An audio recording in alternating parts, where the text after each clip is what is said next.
বাংলাদেশের যেখানে আমরা যাবো সেখানে আমাদেরকে ফুলের মালা দেওয়া হয়, তোমরা যেখানে যাও সেখানে জুতার বাড়ি দেওয়া হয়, জুতার বাড়ি দেওয়া হয়।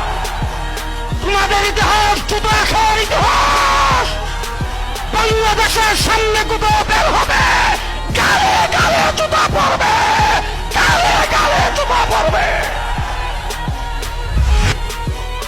মাওলানা মামুনুল হক, মুফতি মনির হোসেন আজকে জেলখানার ভিতরে আছে। বাংলাদেশে তারা যদি মুক্তি পাবে, ঢাকা শহর রাজপথ অচল হয়ে যাবে, অচল হয়ে যাবে।